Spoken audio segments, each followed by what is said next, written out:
saudara yang kasih Tuhan, bertemu kembali dalam acara Sarapan Pagi GBDI Situbondo. Haleluya. Tadi saya sudah menyanyikan sebuah lagu yang itu diambil dari 1 Tesalonika 5 ayat 16 sampai 18. Saya akan bacakan, demikian bunyi firman Tuhan.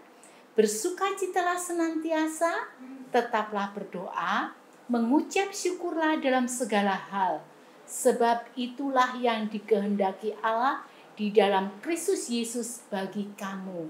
Amin. Bapak Ibu Saudara, dalam ayat ini dikatakan mengucap syukur dalam segala perkara. Gak gampang mungkin ya memang.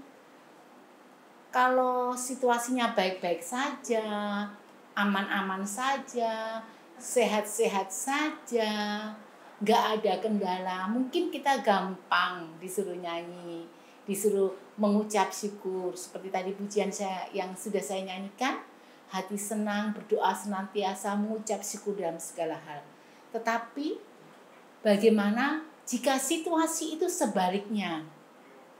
Hari-hari ini dunia, bahkan Indonesia boleh dikatakan dalam kondisi sulit dalam ekonomi. BBM baru saja naik. Timbul hal-hal yang terjadi di masyarakat. Semuanya serba mahal dikatakan. Bagaimana kalau mungkin kita menghadapi satu masalah yang lain? Mungkin masalah kesehatan kita. Kesehatan yang kesehatan yang kurang nyaman bagi tubuh. Misalkan dalam satu keluarga bergantian sakit, habis satunya sembuh, ganti satunya, anak sembuh, ganti orang tua, dan lain sebagainya. Apakah kita bisa mengucap syukur dalam hal itu? Tapi pujian ini mengatakan, ayat ini maksud saya, dalam ayat ini katakan, mengucap syukurlah dalam segala hal. Sebab itulah yang dikehendaki Allah di dalam Kristus Yesus. Tuhan inginkan dalam situasi enak, tidak enak, nyaman, tidak nyaman, untung, rugi, kehilangan mungkin. Firman Tuhan mengajarkan, mengucap syukurlah senantiasa.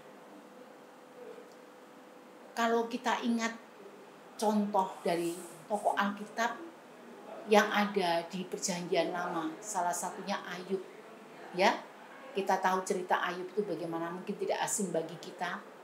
Dia yang dikatakan orang yang saleh dan takut akan Tuhan, tapi diizinkan oleh Tuhan untuk iblis mencobai Ayub. Segala sesuatunya hilang, bukan hanya harta benda, anak, bahkan tubuhnya dihinggapi satu penyakit yang luar biasa. Tapi kita melihat, kita tahu Ayub tetap tidak menyalahkan keadaan, tidak menyalahkan Tuhan. Apa yang terjadi? Ayub dipulihkan karena hati Ayub tetap berpaut kepada Tuhan. Dalam Perjanjian Baru, kita juga belajar dari tokoh seorang rasul yang dipakai Tuhan luar biasa, yaitu Paulus. Kita tahu Paulus pada saat dia menyerahkan dirinya untuk memberitakan Injil, menjadi saksi, pemberita Injil. Paulus ditangkap, dipenjara padahal dia tidak salah.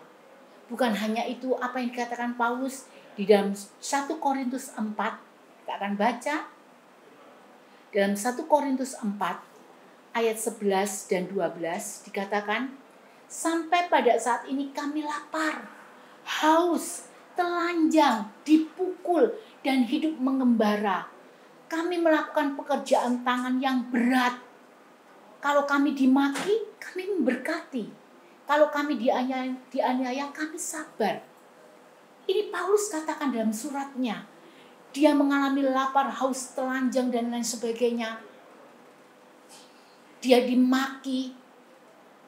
Tetapi itu tidak menjadikan Paulus kendor, tetapi Paulus mengatakan di sini, dia tetap memberkati. Bahkan kita tahu ada yang kita tahu dalam firman Tuhan juga dikatakan seperti ada duri yang menancap dalam tubuhku. Dan itu penafsiran dari beberapa penafsiran itu diperkirakan penyakit yang tidak bisa diambil dari tubuh Paulus. Tapi apa yang dilakukan oleh Paulus? Paulus tetap bersukacita, Paulus tetap bersemangat di dalam Tuhan. Bapak Ibu Saudara yang kasih Tuhan, biar contoh dari Ayub dan Paulus itu menguatkan kita, memberikan semangat kepada kita hari-hari ini. Bagaimana keadaan kita? Ataukah mungkin hati kita ini merasa tidak nyaman karena kita disakiti, karena kita dikecewakan, karena kita dikata-katain yang tidak nyaman. Bagaimana sikap hati kita? Biar apapun ketidaknyamanan sekalipun yang terjadi dalam hidup kita, kita mau katakan, aku mau tetap mengucap syukur. Aku mau tetap bersukacita di dalam Tuhan. Dan aku mau tetap berdoa. Berdoa itu apa? Ngomong dengan Tuhan. Sampaikan apa yang menjadi isi hati kita kepada Tuhan, itu berdoa. Berhubungan dengan Tuhan. Katakan, Tuhan aku sedang sakit hati. Tuhan aku sedang marah. Tuhan aku sedang kecewa. Tuhan aku sedang memerlukan ini, itu. Tuhan tubuhku ini sedang gak nyaman. Sampaikan kepada Tuhan. Biar hati kita tetap berpaut kepada Tuhan. Seperti Paulus, seperti Ayub. Hati yang tetap berpaut. Di saat menghadapi situasi yang tidak nyaman sekalipun. Kalau kita tetap mengucap syukur, hati kita akan memiliki hati yang bersukacita. Hati yang gembira. Di dalam Tuhan itu tetap mengucap syukur. Seperti tadi saya nyanyikan. Hati senang di dalam Tuhan. Karena di dalam Tuhan ada satu jawaban yang pasti. Walaupun ada gelombang-gelombang kerikil yang harus kita lewati, tapi kita percaya di dalam Tuhan Yesus ada berkat dan ada sukacita. Sebab hari-hari ini bagaimana dengan hati saya dan hati Bapak Ibu Saudara sekalian, yang tahu hanya saya, kalau saya ya hati saya sendiri, kalau Bapak Ibu Saudara, hati Bapak Ibu Saudara, siapa yang tahu? Hanya Bapak Ibu Saudara sendiri dan Tuhan. Biar kita mau seperti pujian yang saya nyanyikan tadi. Hati senang di dalam Tuhan. Bersukacita selalu, mengucap syukur dalam segala keadaan, dan berdoa. Dan biar hati kita tetap melekat kepada Tuhan.